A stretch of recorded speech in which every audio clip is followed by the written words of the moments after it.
I love Mohammed, I love Mahadev. बताइए, महादेव पूजा का विषय है कि लव का विषय है? ये महादेव की अवमानना है, मोहम्मद की हमको नहीं पता है, मोहम्मद वाले जाने। ये महादेव का असम्मान है, महादेव का अपमान है। महादेव के साथ ऐसी भाषा का प्रयोग हम लोग नहीं करते हैं। सरकार तो लगातार हिंदू राष्ट्र का भी दावा करती है। हाँ, हिंदू राष्ट्र का दावा करती है, लेकिन हिंदुओं के लिए जो जरूरी है हिंदू गुण, वो उसमें दिखाई नहीं देता है। आप समझिए कि कोई भी हिंदू होगा, अगर वो शक्ति संपन्न हो जाए तो क्या वो अपनी माँ को काट काट के बेचेगा? ऐसा तो नहीं हो सकता।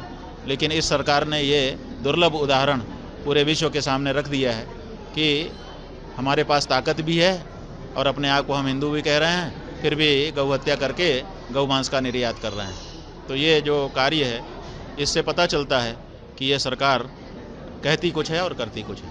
चुनावी साल है, वाद विवाद का दौर है। इस बीच उत्तर प्रदेश में जो I love Mohammed, I love Mahakal का भी विवाद शुरू हुआ, हिंसा हुई। क्या लगता है, चुनाव को लेकर हो रहा है या फिर साजिश? ये असली मुद्दों से जनता का ध्यान भटकाने के लिए। I love Mohammed, I love Mahadev. बताइए, महादेव पूजा का विषय है कि लव का विषय है? ये महादेव की अवमानना है, मोहम्मद की हमको नहीं पता है, मोहम्मद वाले जाने। लेकिन महादेव, आई लव महादेव कहना क्या महादेव का सम्मान है कि अपमान है? ये महादेव का असम्मान है, महादेव का अपमान है। महादेव के साथ ऐसी भाषा का प्रयोग हम लोग नहीं करते हैं।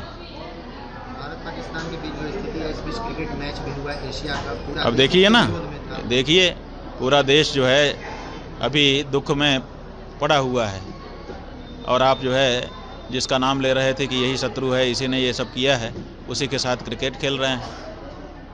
क्या कहा जाए? भारत की सरकार भारत के लोगों की भावना के साथ कहाँ खड़ी हो पा रही है? लगातार चुनाव होता है तो सत्ताधारी और विपक्ष विवाद करते हैं। विपक्ष एक बार फिर चुनाव में नेपाल में हिंसा में जो जेनजी जो युवा थे, युवा पीढ़ी को फिर लाने की बात कर रहे हैं। नेपाल जैसी दूसरा भारत में करने की बात कर रहे हैं। देखिए, नेपाल हो चाहे भारत हो, हिंसा के जरिए अपने लक्ष्यों को प्राप्त करना सभ्य समाज में अस्वीकार्य है। जो सभ्य समाज है, वहाँ पर हिंसा के जरिए अपने लक्ष्यों को प्राप्त नहीं किया जा सकता है। हम एक ऐसा लोकतंत्र देख रहे हैं जिसमें संसद भवन को ही फूंक दिया जाता है। अगर ऐसे सत्ता प्राप्त होगी तो वो सत्ता भी फिर इसी तरह की हिंसा के माध्यम से किसी समय गिराई जा सकती है। इसलिए नेपाल में जो कुछ हुआ वो दुर्भाग्यपूर्ण है। किसी भी देश को अपनी सभ्यता को दांव पे लगा करके उसकी नकल नहीं करनी चाहिए, भारत को तो विशेष रूप से। अगर आपके पास उंगलियों में आपकी ताकत है, आप अपनी उंगली में ताकत को क्यों नहीं पहचान रहे हो? जब चुनाव आए आप क्रांति कर दो बटन दबा करके। तो जब बटन दबा करके आपको क्रांति करने का मौका है तो आप हिंसा का क्यों सहारा लेंगे? वोटर वेरिफिकेशन हुआ, घुसपैठियों का मुद्दा भी बना रहा। भाई, घुसपैठिए किसकी सरकार के समय में आ गए? उस सरकार को पकड़ा जाना चाहिए और उस सरकार को अपनी जिम्मेदारी स्वीकार करना चाहिए जनता के सामने आकर के कि मेरे सरकार के समय में घुसपैठिए आ गए। क्यों नहीं आपने उनको रोका? आप सरकार में बैठे थे, आपके रहते हुए कैसे घुसपैठिए आ गए? और आ गए तो आप उसको जिम्मेदारी लीजिए।